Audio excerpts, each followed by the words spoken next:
The snowpack is really thin. It's low tide here in Kananaskis, so if you were skiing, I would be worried about rocks.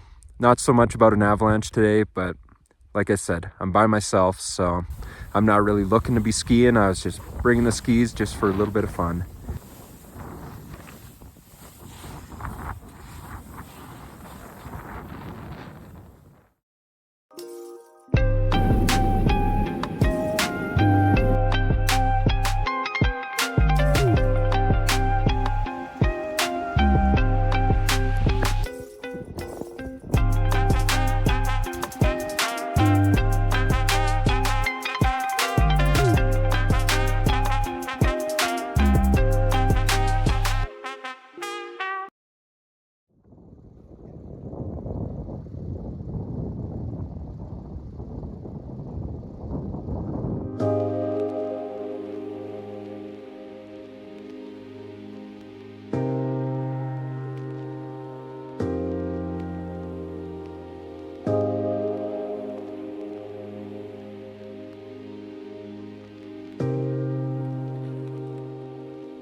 Hello and welcome to another episode of Landscape Photography Behind the Scenes.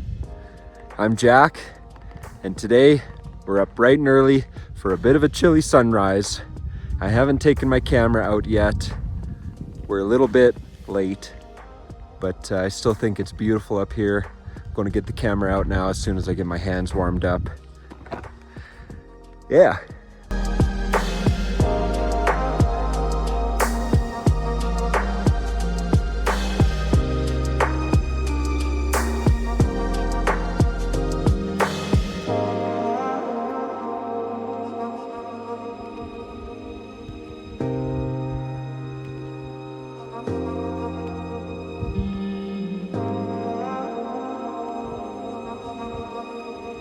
Ooh.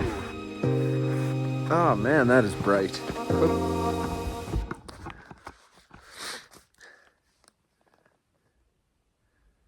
Wow, that sun feels so good. It's hard to believe that it's actually warming up this much. So this morning, my plan was to get up to the pass so I can photograph Mount Birdwood for sunrise. I woke up on time, I left the house on time, and I made it to the trailhead on time. But for some reason, when I pulled in, I just sat in my car for like an hour, just humming and hawing if I actually wanted to come out here and do this or not. When I pulled up, the temperature was a little bit colder than I was anticipating. Today they're calling for it to be really warm, and I can feel it now that the sun is out. It's got a ton of energy. But this morning it was minus 18 according to my car when I got to the trailhead. So I sat around just being well, I'm not going to say the word, but you guys can fill in. And maybe you agree, maybe you don't, but yeah, I was sitting there debating whether I wanted to come up here or not, even though I'd already made the drive and woken up for it. It was really dark and it was really cold, and I don't know, that's just where my motivation level was at. I will say though, I'm proud that I was able to get myself ready and make the trek and get up here. I'm really happy now that I'm up here. But oh man, it's so tough when you start talking yourself out of it, because you're willing to listen to yourself, as always. That's the smartest guy in the room, of course, right? No, it's too cold, and anyway. Had I left the car on time and not debated amongst myself whether I was going to come up here or not, I think I would have made it on time. But it's only just warming up now. So if I had made it for the alpenglow and for the first light, I would have been freezing up here for at least another hour, because once you get up here taking pictures, you cool right off. All the warmth that you built trying to get up here, it goes quick. I was smart. I even brought an extra shirt. I've got a couple wool shirts. And wool is an amazing material. If you guys don't know about merino wool for hiking and stuff like that, it is incredible. If you do get it sweaty, it doesn't make you cold like cotton. It doesn't smell like synthetics either. Wool really is awesome. So I brought another wool shirt. Right when I got up here, I changed it out. That was a pretty cold change, but yeah, now we're up here. I've taken a couple pictures. Just got to decide, am I going to keep moving on or am I turning back?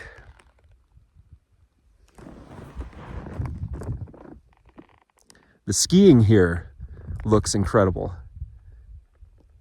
but I'm by myself. I wasn't really planning on skiing. The avalanche danger is low, low, low, and that's referring to below tree line, and alpine. So we're green today. We're not too worried about avalanche danger.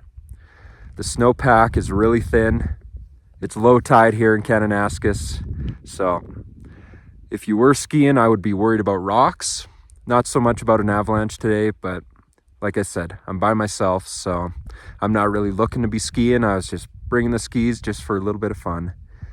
I probably could have hiked or snowshoed, but skiing is much more fun on the way down.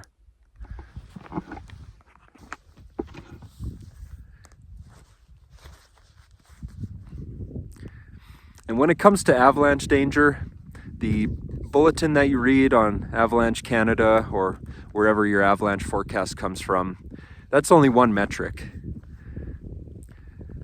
They can tell you that the avalanche danger is low, but it all comes down to what you're willing to risk.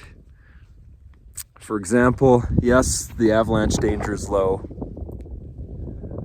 These look like a lot of fun, but I can tell that there's actually pretty sizable, excuse me, but I can tell there's actually pretty sizable cornices at the top of that ridge. And that's just one risk factor that you have to take account for. Other risks would be exposure to the cold. It could be loss of visibility. It could be falling off a cliff and getting hurt. It could be hitting a tree and getting hurt. It could be falling into a tree well.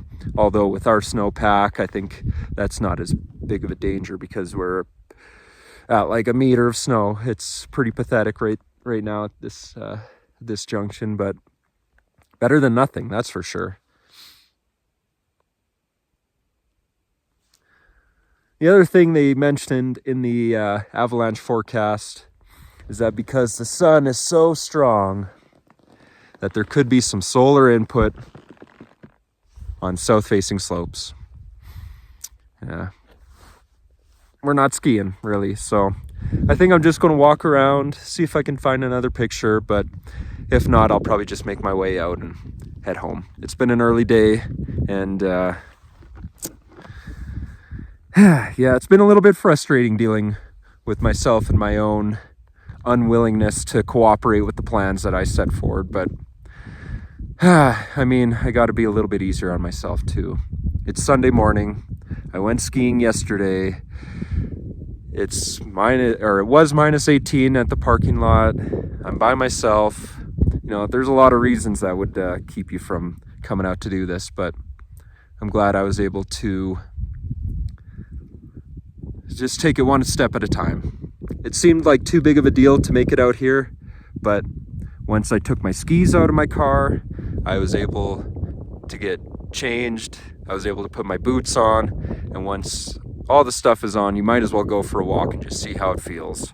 And then once you're walking, soon enough, it'll be, you'll be at the top. So that's usually how it goes, but I don't often have this much difficulty with myself, so it is what it is.